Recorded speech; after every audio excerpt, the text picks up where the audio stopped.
Doc, yung face ko mukhang siopaw, lobong-lobo. Very common complaint yan ng patients ko. So ano bang pwede natin gawin? Okay, so isa-isahin natin. Una, Jotox, okay? Jotox is the most straightforward, very easy to do, mabilis lang siya, no? So we will inject Botox here, dito sa gilid, no? So you have a muscle here called the platysma sa gilid ng face.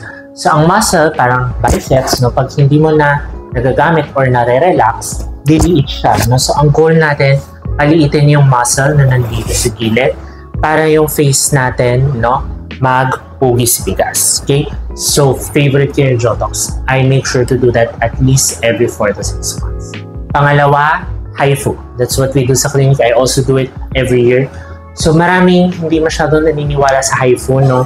Kasi hindi nila nakikita instantaneously yung effect. But if done properly, especially by your doctor, makikita mo talaga yung full effect niya after 3 months. You just need to be patient. So, si HIFU, binabanat niya yung face, pinatighten niya. It also burns some fat. It's one of my favorites. So, Jotox plus HIFU, yan talaga yung pinaka naging combo ko para lumit yung face ko.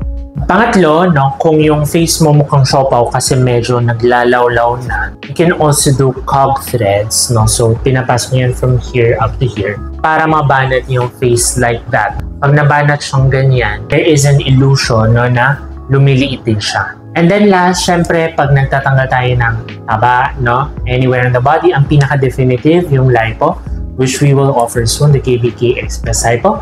We can also do it here sa area na to, no, para mabawasan yung pagka-siopaw face. So if you're interested in any of the procedures I've discussed, come visit us sa clinic. See you!